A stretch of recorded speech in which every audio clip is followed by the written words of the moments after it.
Rising, YouTube. Otherwise, it's me, Cemented, and I'm back. I'm back with another video. This time it's going to be a TV show review. Ooh, ooh, who even knew?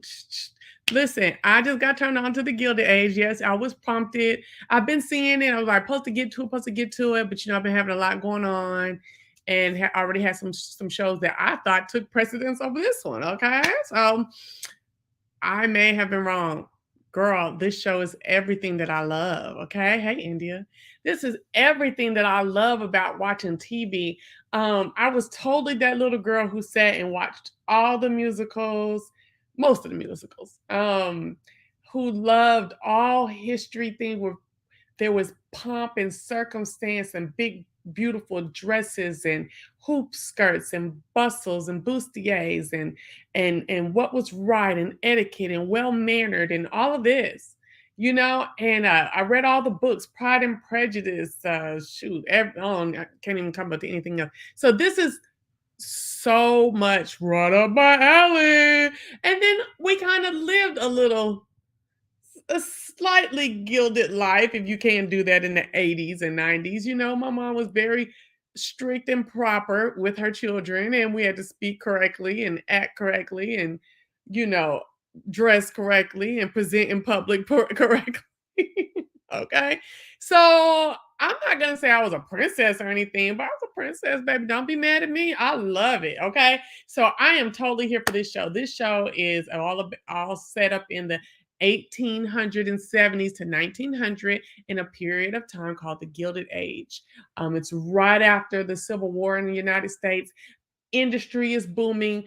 Billionaires and long-standing generational wealth is being established by people who are just enterprising.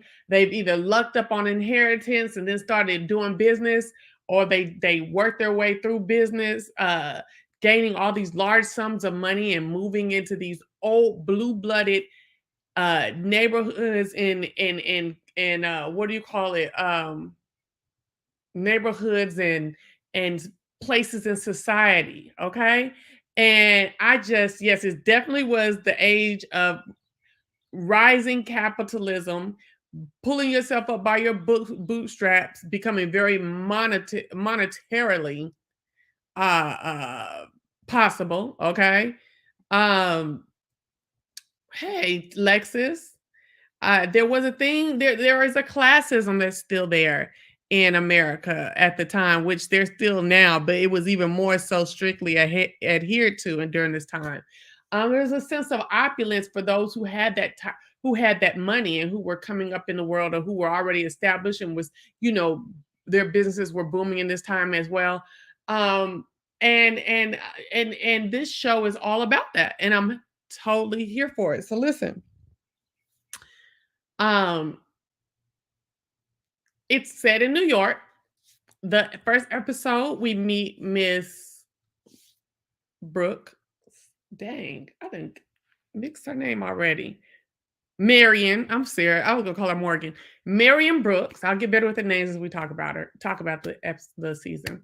Marion Brooks' father has died, and whatever he taught her about how they were living and who they were and boo boo boo boo, the bank account says that was a lie. Okay. Yes. Prior to this, wealth was typically a birthright. Yes. Um, there were some cotton millionaires made too. There slavery and cotton millionaires too. From the dirt. Pirates and stuff like that. So yeah. Okay. But yeah, you're right. Okay. So, anyways, Miss Marion is at the lawyer's office trying to get everything divvied up about her father. The lawyer says, "I paid all your father's debts, and you have $30." Now, back then, $30, let's see what it was. Let's see. $30 in 1882, which is where they're at right now.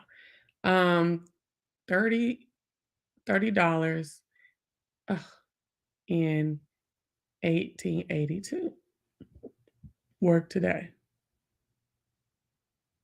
which is roughly $820. Okay. That's what she's left with, $820.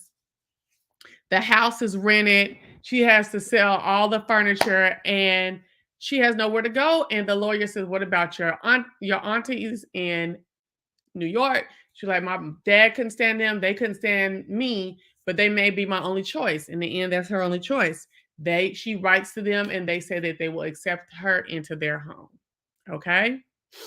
It was crazy because as she's going, the lawyer's accompanying her to the railway. It seems that the lawyer is very, very smitten with her, with Miss Brooks, okay, and or Miss Brooke, and but I don't think it's requited. I don't think she's really interested with him at first, right?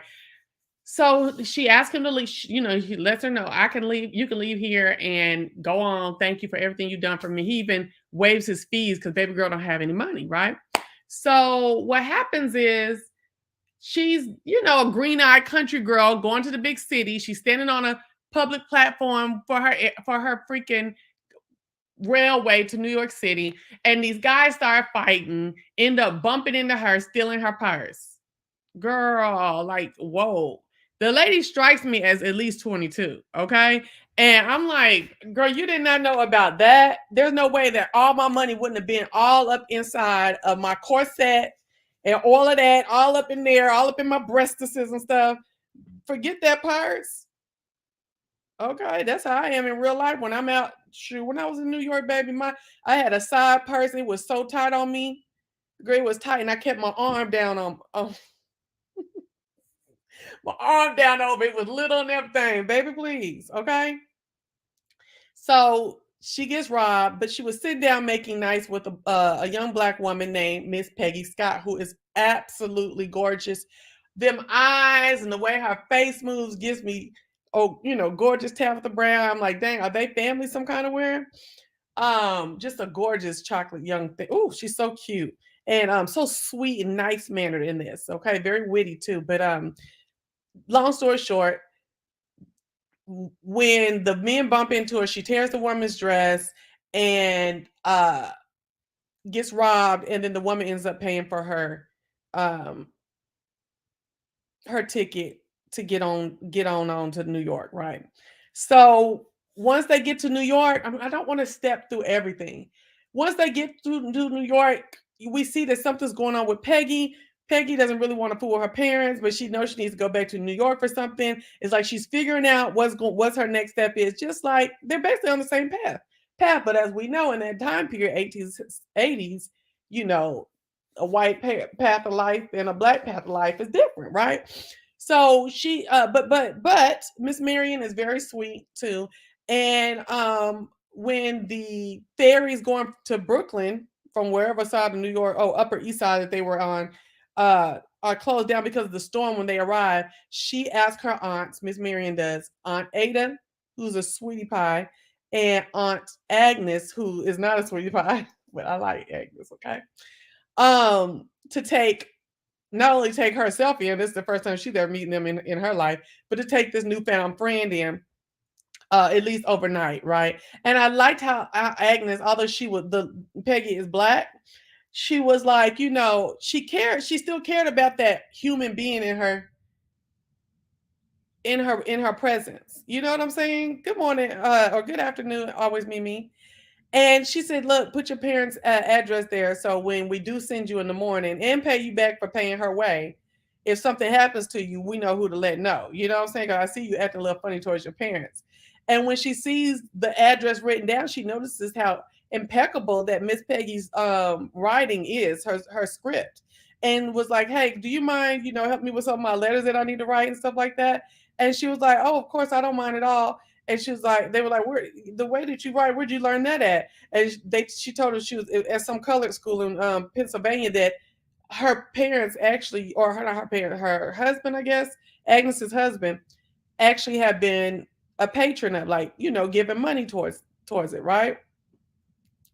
And they're very fond of that institution. And so she leaned with it, rock with it, got into the arms of, some, good nature of these women, and They let her stay for a little while, even hired her on to be her personal secretary. Now let's talk about Aunt Agnes and Aunt Aydah. Aunt Agnes and Aunt Aydah and Miss Marion's daddy, Henry, were brothers and sisters. Now y'all know that money and property did not pass to women first. If there was a male heir, then the male heir was the one who got to divvy up and had to take care of the estate and everybody within the estate. Okay. So when their dad died, which they said he was young when he died, the money passed to the brother, even though I believe Agnes is older. And Agnes was engaged, but she hadn't really accepted, or no, she had been proposed to, but she hadn't accepted the proposal. So the when the money passed to the brother, who was irresponsible and sold all the family farms and wealth and gambled and spent it on women and did all this crazy mess and it wasn't provided for them, she went on and took the marriage proposal of the man who, asked her to marry, had asked her to marry him, to her detriment, because she needed to take care of herself, take care, at least have something to provide for herself. And then and later on in her sister, when her sister became a spinster, is usually a woman who's never married and never had, never married, no children. So what she found out is the man that she married was an evil man. We haven't figured out exactly what it is, but just think about it. When women were property back then, and some of the things that they had to undergo to, within their marriages. Okay, especially when you're in it, also to acquire substance and be able to take care of yourself. Okay. So when her husband ended up dying, she accumulated his wealth and was able to take care of her sister and herself and the son from that marriage, who is a homosexual. I knew something was a little strange about him because he had a little dandy hat. You know what I'm saying? And not saying, I'm just saying he was off from what the other men were looking like on the thing and acting like, especially looking like. He had a little dandy hat on, and that's what they used to call that look of that hat when we first meet him outside at that polo party they were having. And I was like, something gonna be different about him. And it was. He's gay and he's hiding it. Okay. Now, which in that time period, a lot of folks still, should not hiding it is very, very new. Okay. So, anyways, long story short, that's Agnes and them. They lived on Fifth Avenue, Upper East Side, the Blue Bloods. Well, baby, across the street, somebody built a big old palatial mansion, and we are introduced to. Oh, I am so sorry. I was supposed to have been shared. I was so excited to talk. Hold on. I'm gonna show you some pictures of these people.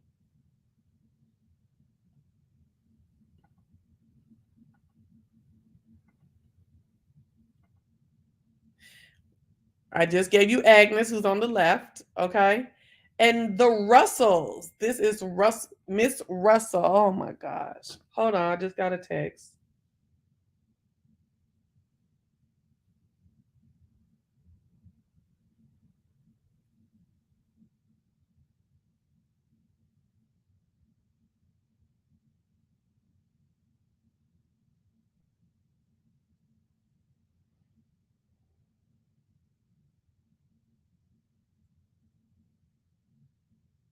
Okay, sorry. I had to check out that was at my job. Okay. So anyway, so the Russells are on the other side of the block. Okay, look at that block in there, right? They're on the right side, and the Agnes and Brooke and all them, they all on the other side, right?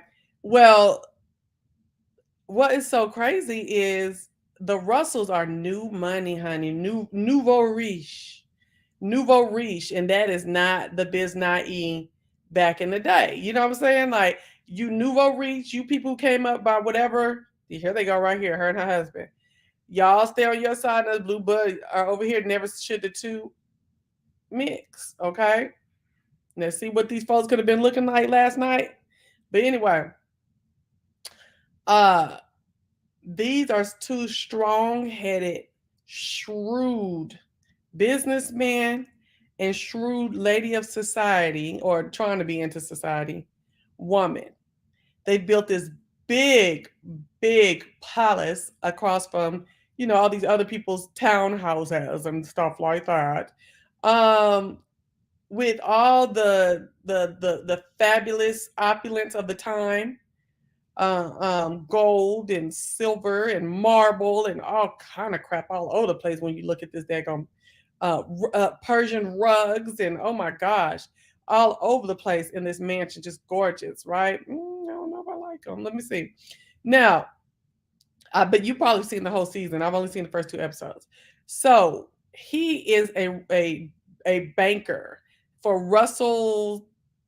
Oh, what the name is? I had his company, something in trust, right?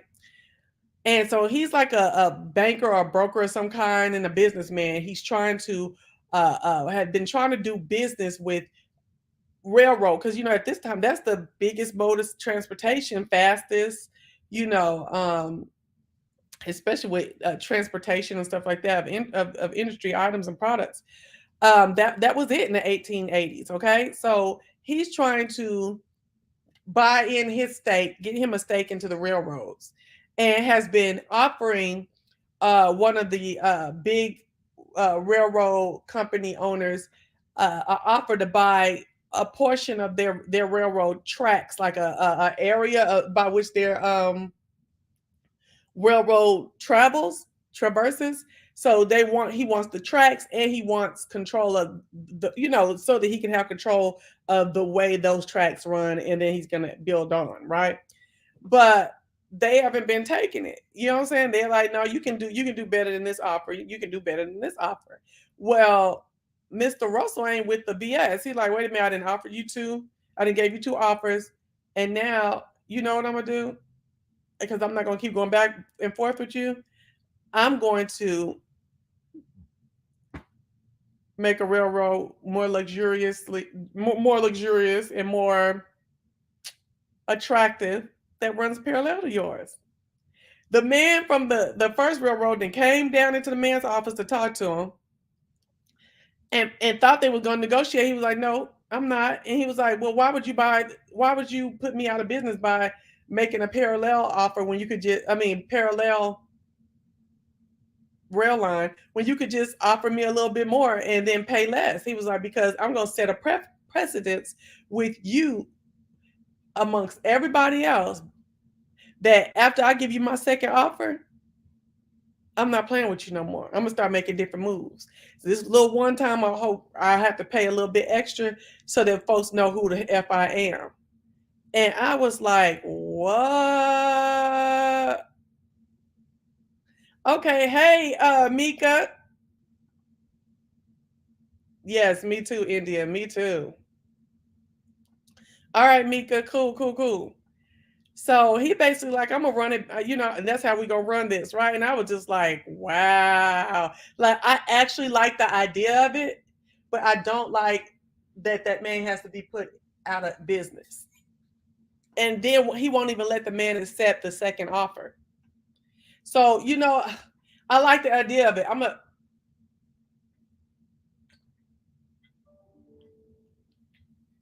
Sorry, my mouth is getting dry to give me some water. I'm gonna do this, and then I'm not gonna have to play with. I'm not gonna play with nobody no more. And I'm like, wow, I like that. I like the audacity of it. I like the idea of it. I love the functionality of it. I just don't like the effing over people about it. Okay. Hey, Rachel. Yeah. So I just didn't. I just didn't. Please, y'all, no spoilers for me. I'm only on episode. I'm going to episode 3 now. All right. So, all right. Now, the Russells have 2 children. One is Miss Gladys. She seems to be a young teenager. And the other one is Mr.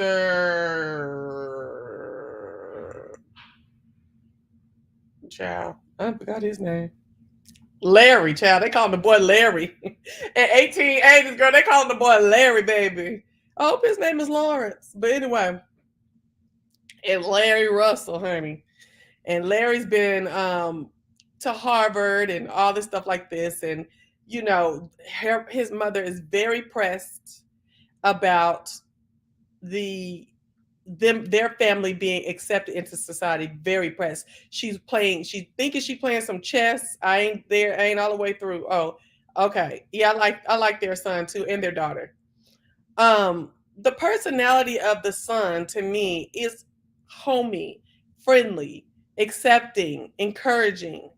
The daughter is still in that teenager age where you don't halfway listen to them. But you do maybe if they catch you on the whim with something good, and you're like, and a child shall lead them. But I sense that the daughter is not feeling the shrewdness of the mother.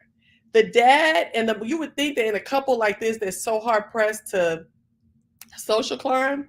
Well, he's not into the social part of it, more so of the business climb. Okay, she's into the social that she thinks is becoming of the type of business and money that her husband has acclaimed.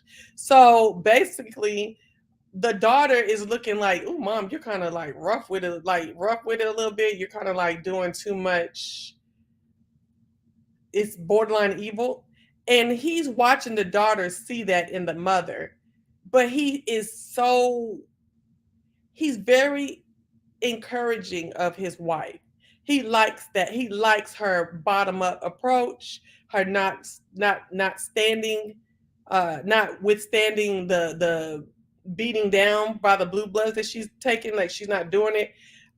He feeds into her every whim so far. And I'm like, wow, that's different because I would have thought that they would be at odds. It just seems like what we see on TV most of the time in the story is these type of people are at odds with each other, but they're not at this point, right? Now, back to Miss Agnes. Agnes has a son, I told you. His name is Oscar, and he's gay. So I did not say his name, okay? Yes, the Russells are go-getters, but in my opinion, India, I feel that some of it gives me evil, the propensity to do wrong by people a little bit, okay? Just because you want something don't mean you should be able to have it. Just like she said when Oscar approached her daughter trying to, you know what I'm saying, get in, trying to fortune seek. You know what I'm saying? Everything you want, you might not be able to have, Miss Bertha, because that's her name, Bertha Russell. Okay? I forgot her husband's name. All right, now, back over here to what's going on. So they also give us the other layer. The service providers to these people are featured in the storytelling. So that's all the maids, the cooks, the butlers, the women that help around the house, housekeepers, the estate keepers. All of these people have their parts in there too, and we get to see how they gossip and they find out about different things.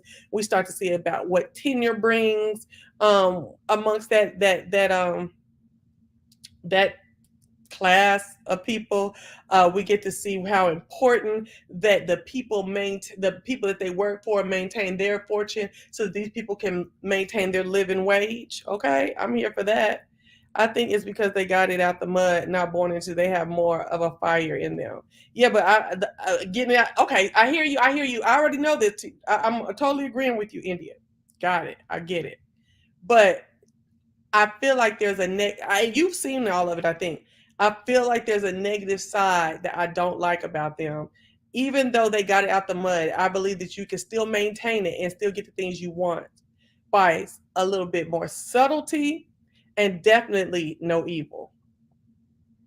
See, I didn't watch Downtown Abbey. Yes, honey, all the maids get the tea, the drivers, the people on the store step get to hear conversations, and they talk about it, honey, and they stay in each other's business and try to keep folks together and everything, and I'm all the way here for it, okay? So, okay, since we're talking about the service providers, let's talk about over at the Van Ryn, who is Agnes's husband's name and Agnes's name. So and since she runs it, that's her household, the Van Ryn household. So the Van Ryn household consists of some old maids. We're gonna get their names in a little bit. A young little kitchen maid lady, a older gentleman who's a butler, and a younger gentleman who is like the driver, like not the driver, but he helps around the house and the head man's man type of thing under the older man. What is his name? Freak. I'm gonna get all their names together.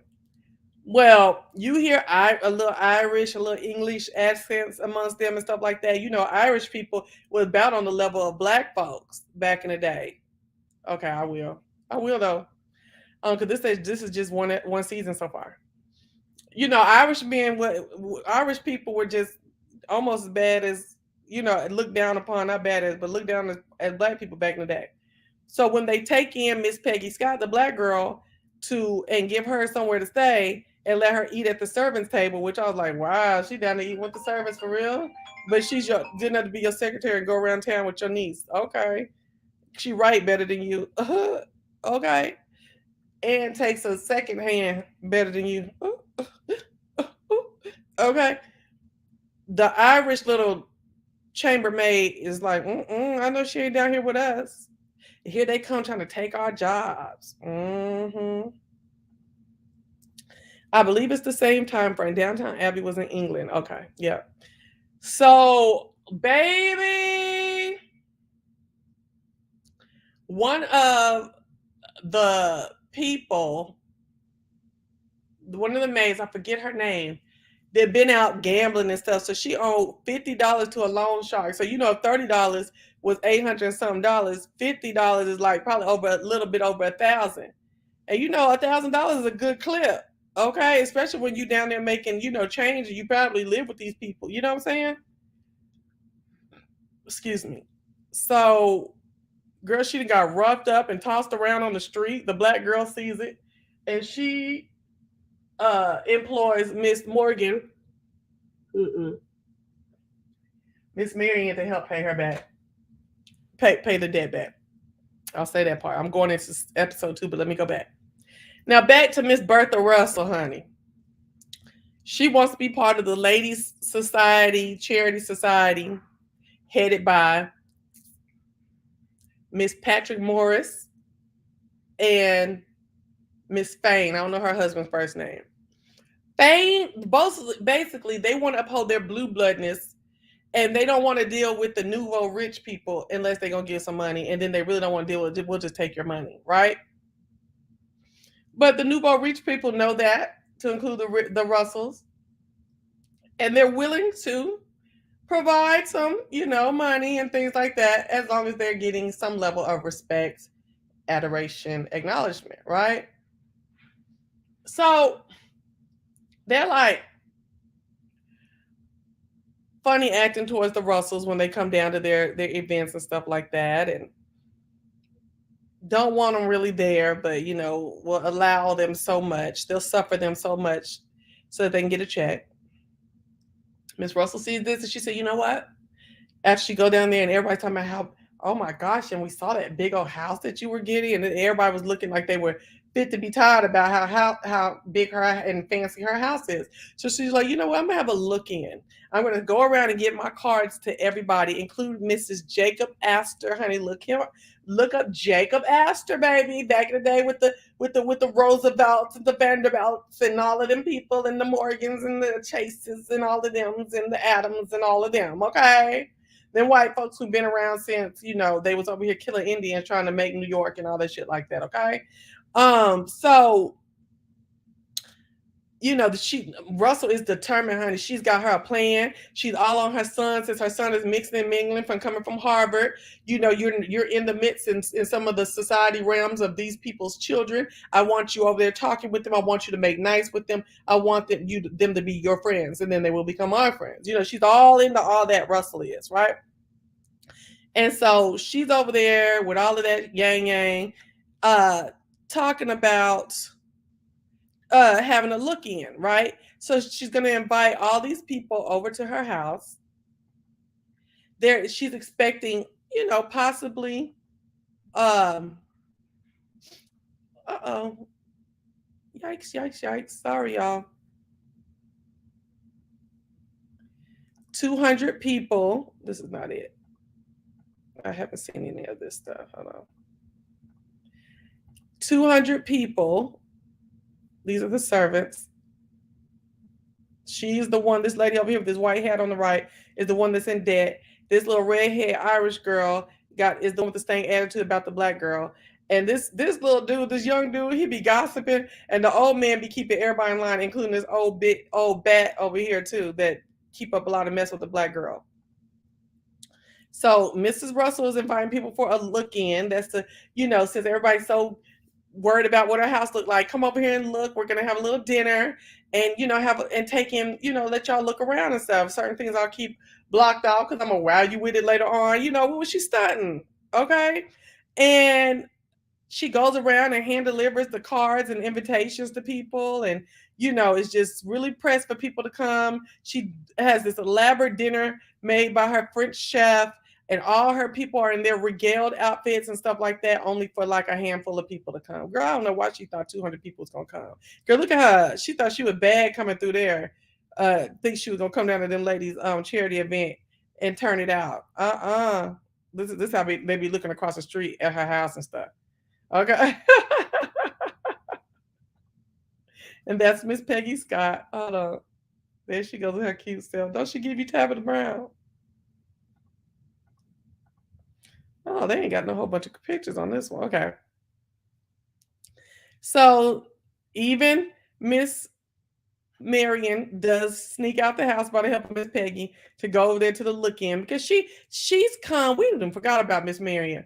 Miss Marion has come from the country. She doesn't know her aunts and stuff like that, but she's getting very much quickly educated as to the ways of these blue-blooded people. They are not here for this nouveau riche mess. And she is not here for the snobbiness, okay? And she, gives Miss, what's her name? What is her name? Agnes a little run for her money here and there. You know what I'm saying? Just a little bit here and there. And tries to change. I think this is Jacob Astor right here. This white man right here. Yeah. Gives gives her auntie a little run for her money. That's Agnes over there on the right, and this is Aydah.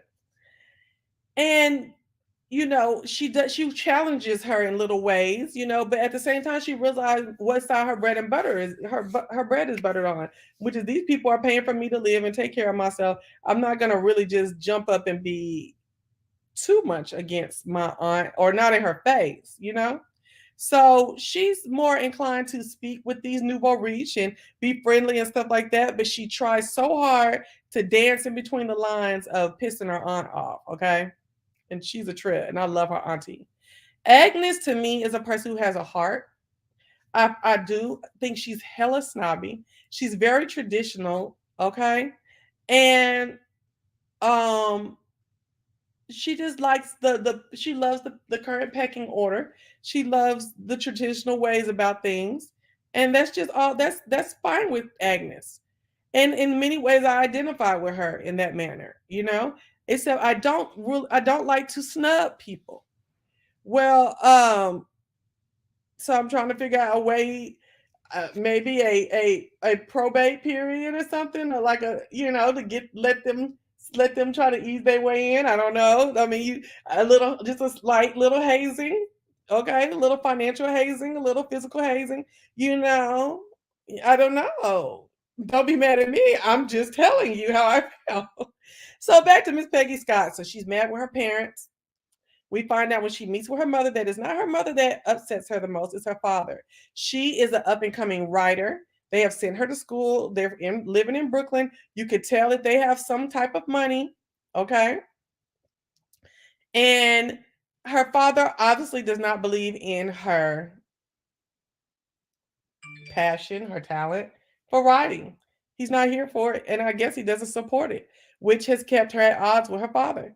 And her mother tries to talk sense to her and says, as long as you and your father are fighting, the rest of us don't get to love and, have you in our lives and stuff like that, and enjoy you.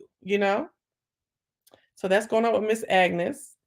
Not Miss Agnes, Miss Peggy Scott, the black girl. I do want to say that Aunt Agnes is very much astute in the fact that she is an older woman, and she will need to okay, look, they said how the robber barons flaunted their money. Girl, this was the age of a lot of bureaucracy and triflingness that we even see with Mr. Russell in the way that he's running, trying to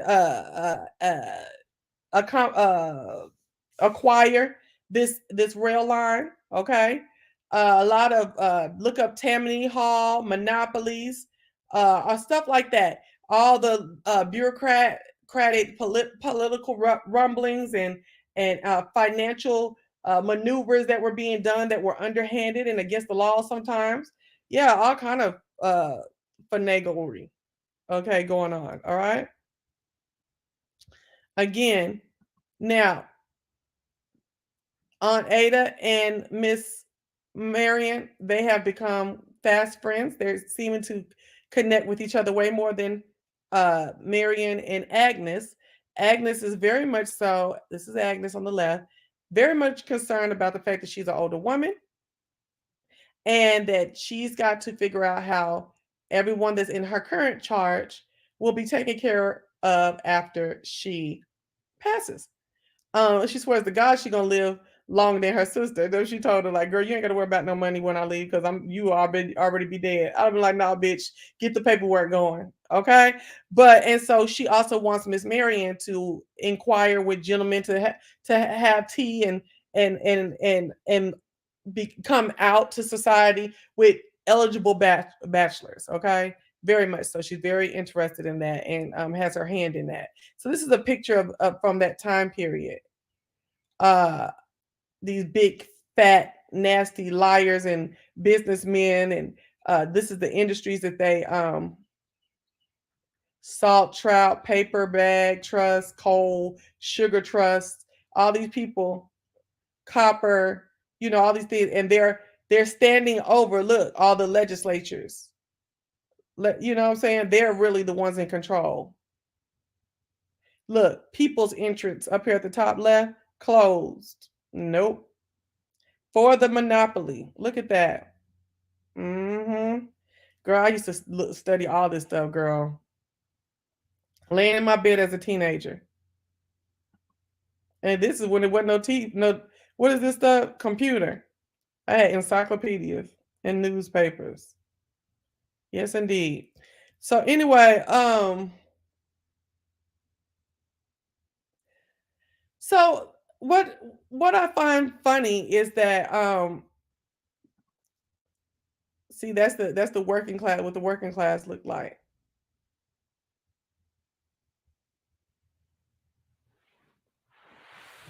Okay. Now we don't see this level of working class yet because there's still a level under the servants. There's still a working class that's barely surviving up under this too. Okay, and during this time period, they haven't said nothing about it, but I know it to be a fact. Okay, so now, um,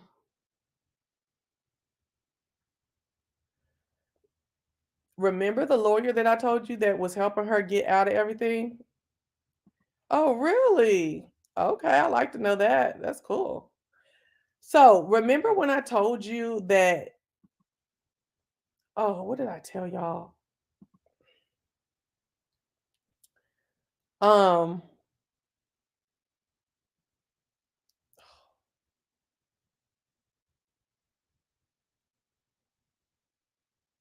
that the lawyer, sorry, I had to bring it back to my mind, that the lawyer that helped her with her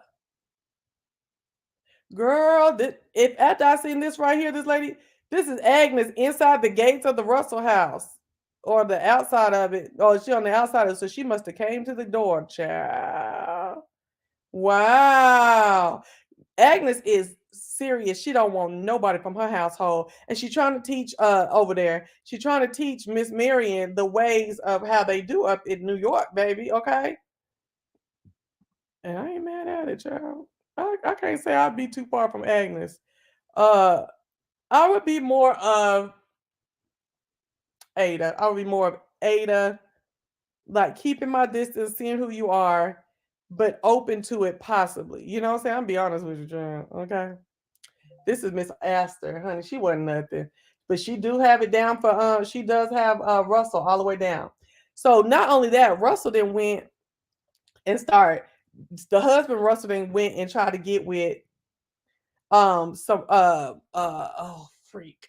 Morris, Mr. Morris, called for him to come down to his a dinner with at his house, at his new mansion. But him and his wife were working in tandem.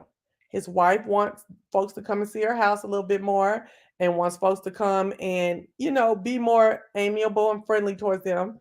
And Mrs. uh what's her name? Mrs. Morris, let me get her face. I'm gonna let you see her face. Is part of that women's guild, charity guild, that has been snubbing Miss Russell and doesn't want to deal with her. And she's a co-chair with Miss Fane, who Fane didn't mind going to Russell's house if it meant getting a check. But what's her name? Miss Morris ain't about that life. She's like, girl, we're gonna get this done the way we need to get things done without this woman, without this Russell woman. So I can't find Morris. Let me look her up.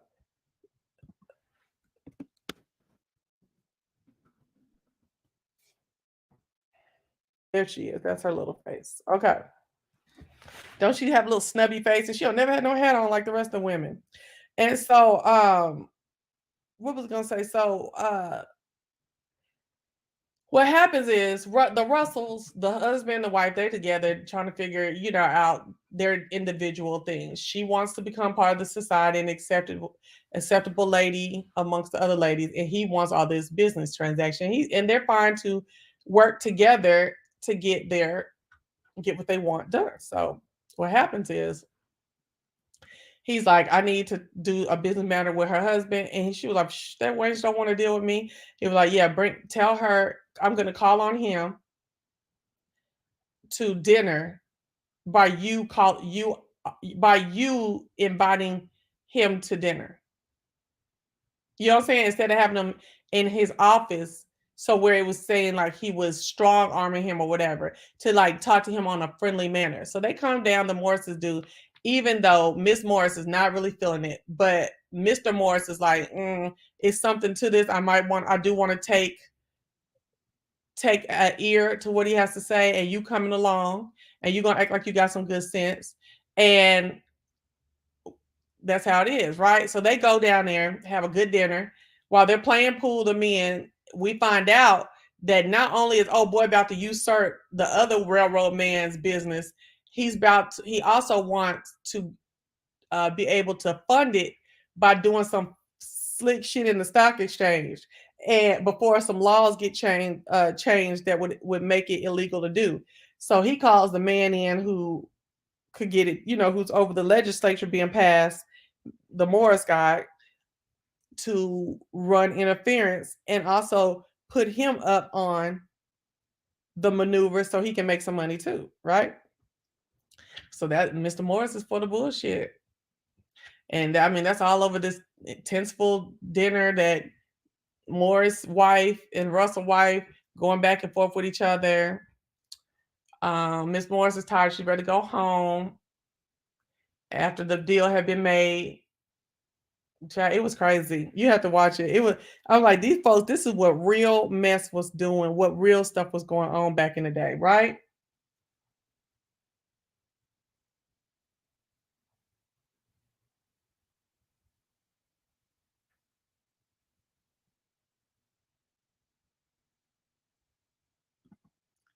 Hold on, I just got a message from StreamYard. Hold on.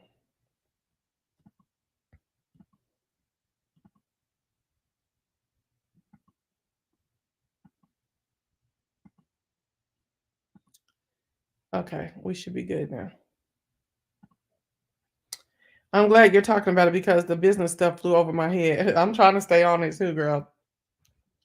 So, long story short, Mr. Morris liked it so much. Now he all up in he all up in Russell face, and then Russell in his face too. They like, look, nigga, we in this together. Like, you know what I'm saying? We gonna, the partners and the other people, the other legislators, they don't like it because it's you and you nouveau riche and stuff like that. But I'm still working on it, and I'm gonna meet you in your carriage so we can talk without people seeing it. And I'm gonna jump out and be in a sea of other businessmen walking the street of New York. You know how you see that, but this is like back then New York with the top hats and the tails and well, not the tails, but the canes and shit like that. Baby, I said, Lord, they are finna get some stuff started. And I hope that any wrongdoing that Russell is doing here, that he have to pay for it. I don't like that. Come up honestly, you know? And much as I read about this time period, I don't like none of that corruption. But anyways, so during that dinner, Miss Russell offered, she found out, where they were going to have this next charitable event. And Miss Morris says, oh, we're going to have it at such and such a place at the armory. But if it falls apart, then I don't know what's going to happen. And so Miss Russell, because I'm thinking these Morris people is Philip Morris and them, but they ain't going to say that. They giving off names and stuff, I guess. The tobacco people. So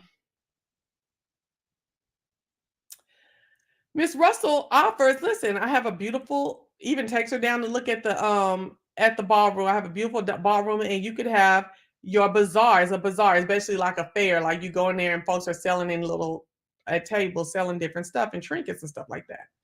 Baby, Miss Morris went up in that damn ballroom and was fit to be tied. She had lost her religion, and she had to cough the vapors. She was too envious. It was time to go lay down. Honey, in the story with this damn bazaar, the armory fell through. Miss Morris was not about to be at Miss Russell's house, and booked a hotel. Girl, booked a hotel. Her husband was fit to be taken. Like, man, you doing this stuff out of acting like a fool, and you finna mess up my business relationship with Mr. Russell. Because, baby, when them people did not come to Miss Russell's goddamn look in when she first wanted people to come see her house, she laid on that bed and cried, and she vowed she was going to do them people. And her husband said, and I'll be right with you to do them with them. I said, child, okay. So Russell then invited them, if the army don't come through, to use her ballroom. They didn't do it. She reads in the newspaper and she goes ballistic. Honey, her and her whole family take a turn down there. A turn around, okay? Down there to that bazaar, and was getting looked at funny, and noses were turned up and stuff like that. And baby boy brought out the husband brought out them $100 bills and went and bought out everybody's stall and told them to unpack it right now and bring it all to his ballroom. Because he gonna make them wenches get to his ballroom and bring all of it. And you're doing it for charity. So if you sit up there and you turn that $100 down, then you looking crazy. The lady said she over 3 days of the bazaar, she had expected to make $30 to $40. He gave her $100. He gave everybody $100. All the stall keepers $100. Get this stuff packed up, and I'll see you in my ballroom, baby. And that Miss Morris was in Fane, and some of them other hating assholes was so mad. And Miss Astor had came in talking about, this is what I do. She came in before the Russells came in, and they're so happy because Miss Jacob Astor has come down. They got plenty of money, that's why, right? I'm just here because this is the things that I do. I'm so charitable and hospitable and and with all my richness and whatever. And we ain't really seen a lot of Miss Astor yet, but she seems to be a player. I mean, she is definitely a player, but she seems to enjoy the game a little bit too. So I like that, right? Yeah, them women were sick, honey. And Miss Astor loved every bit of it. So she come home, and her niece, who some of the like college age kids with the sons that's been running around here I told you about, She's all like, wait a minute, I was on my way down there to the bazaar. What you doing home already? She said, baby, Mr. Russell came through and turned it. Okay, turned it. Okay. Had them old clucks fit to be tied. Shut the whole bazaar down, and now I have a free afternoon, a free morning. You know, because like all of my time is so taken up. Baby, she was like, what? She's like, she said, so y'all letting them in? The niece said, so y'all letting them in? She's like, oh hell no, baby, we finna fuck with them a little bit. But I do like his style. Is basically what she said. Oh hell no, baby, we got money too. Shit, we could have paid for these children home they were doing the charity for. We got money too, baby. But now we about to fuck with them. You know what I'm saying? I want to see what else he got in his pocket. You know, I want to see what else he got up his sleeve. He fun. He fun. Well, this is a gameplay. I say yes. Okay, come on. I want to see. I want y'all to fuck with him too, because baby, he wants y'all to fuck with him. Oh my gosh, it's crazy. Mm-hmm. And then there's another outcast named Miss. Oh crap! Let me go look on my search engine. Miss Conspicuous. I don't know. You know, I'm so goofy. Miss Chamberlain. They don't like Miss Chamberlain, but they have not said why. But Chamberlain be DI dressed, baby. Kilt. Let me look up Miss Chamberlain. I'm gonna show you this blue outfit we first saw her in. Chamberlain is cold. She'd be over to the side. Don't nobody mess with Chamberlain. Okay. If for some reason they say she got a lot of dirt in her past, we're not messing with her. We don't fool with Chamberlain. Okay. Even Auntie, what's her name? Auntie, what's the girl name? Auntie Agnes. Honey. We have not found out what's up. But she does make quick acquaintance with Miss what's the lady name? Girl, I wanted to throw her out of this outfit. I wanted her thrown out of it and put my body in it. Look at this hat. Oh, I wanted her thrown out of it. Ain't none of them wenches bad like Miss Chamberlain. I'm sorry. She be bad, honey. Okay, let me show you the other. We only seen her twice. Let me show y'all the other outfit. Look at them feathers. Girl, if y'all don't think them is real feathers on that, girl. These folks didn't do nothing last night. It was so terrible. Oh, I didn't even see it showing it. I'm sorry. Look at Miss Chamberlain. Baby. I wanted her thrown out of this outfit. Baby, I wanted her out of it. Oh, I'm glad you did too. I had to come out my shell at first. I was doing Miss Doubtfire or something earlier, but I don't know. I'm back. Girl, I'm just gonna be me and do me how I was looking at it. Oh my gosh. Miss Chamberlain clean. Look at this. Bitch! Clean on the outside, clean on the inside, wipe me down. Baby, she bad, hunty. She bad. Ooh. I don't care what nobody say. Miss Chamberlain stuff be cold blooded. Woo!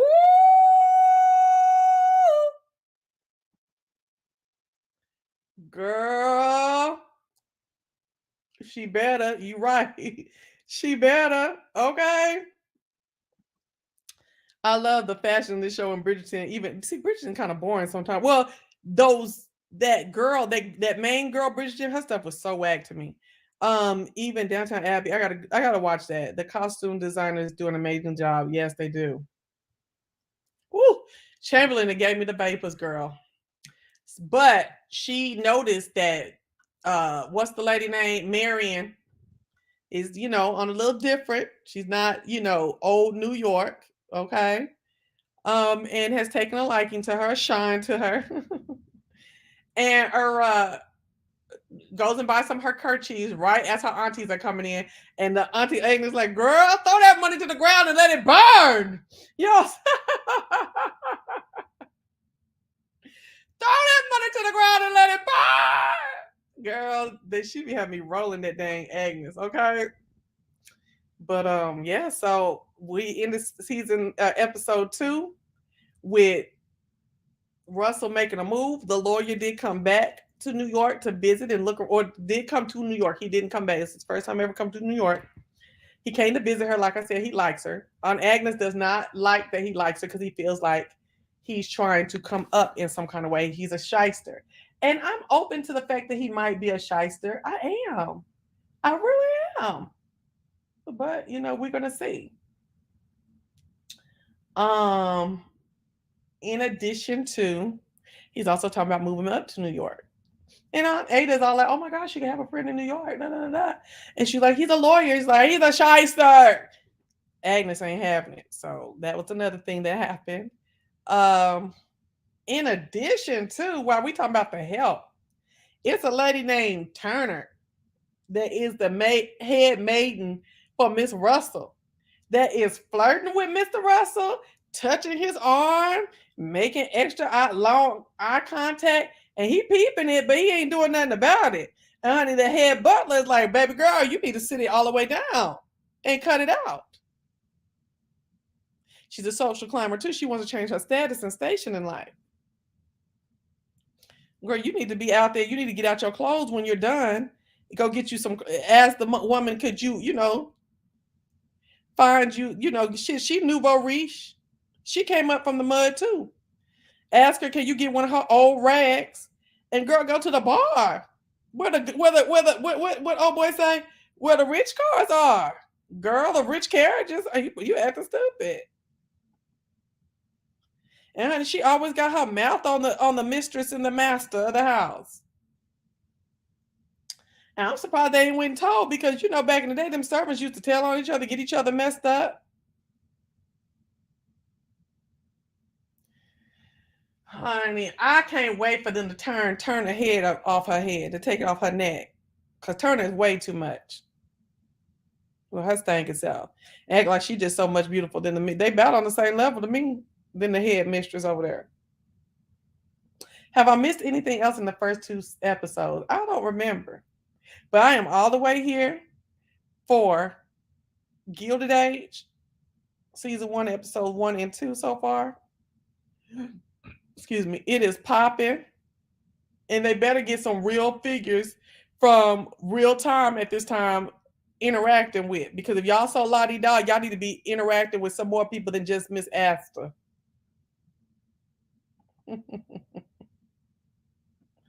Okay. Where's Jacob Astor at? Where the rest of them? Where Teddy Roosevelt? Talking about statesmen and stuff. Statesmen and stuff are writing you. Hell, he was probably president at that. No, he was the president in the 1900s. Okay, I think. Let me look it up. Hold on, let me look it up real quick. Girl, I think the fleas is trying to come in behind this dog. I'm going to have to get up and do some work on this. Teddy Roosevelt.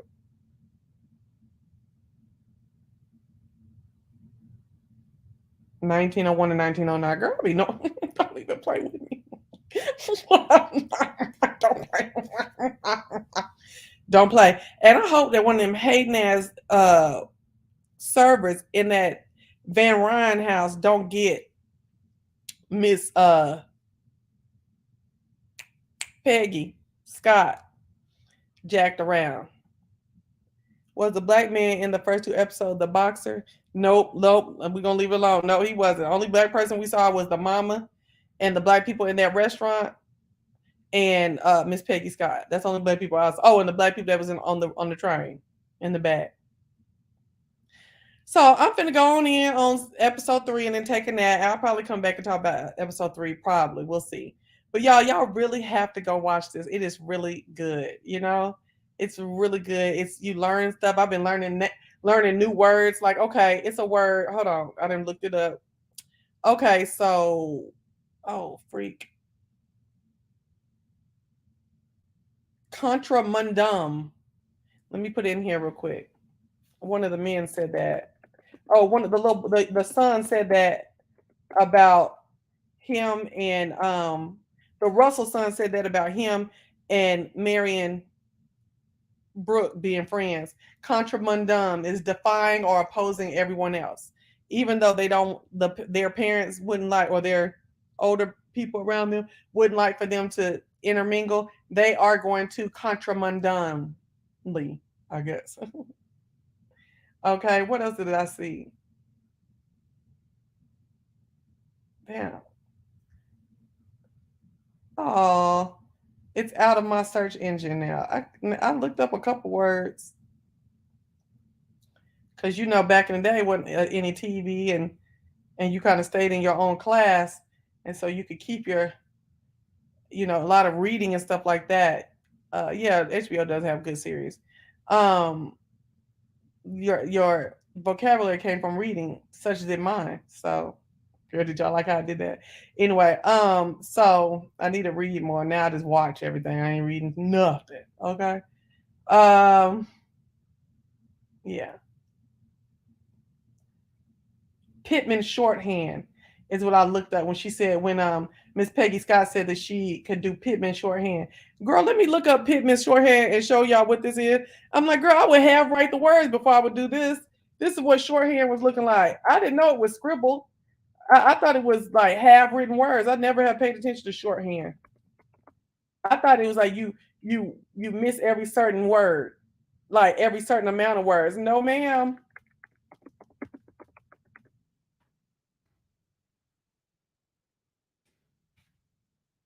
Okay.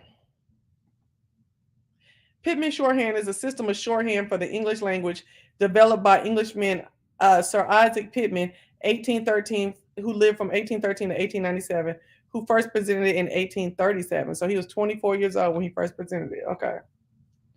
Is Pitman Shorthand still used? Today in many regions, it has been superseded by Gregg Shorthand, developed by John Robert Gregg.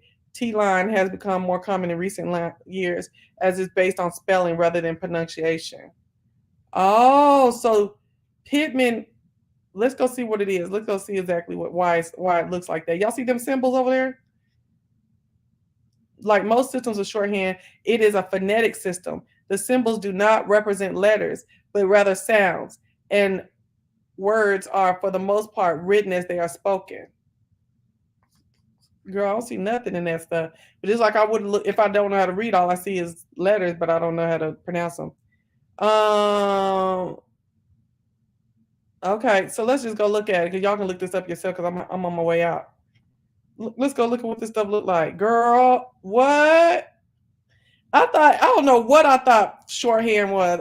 Yeah, I do. I thought it was you skip every so often, every so many words, and then you only put just so many letters of each word in there. Girl, how does this connote any phoneticism? I'm lost. Look, so shoulder would be written like this. Shouted would be like this. Shout would be right here. Shouted. So I guess it's shouted, like up. I don't know. Shove. Shove. I don't get it. Shovel. Girl, I don't get this. I don't know. You would have to do several years of this to get this. Wow.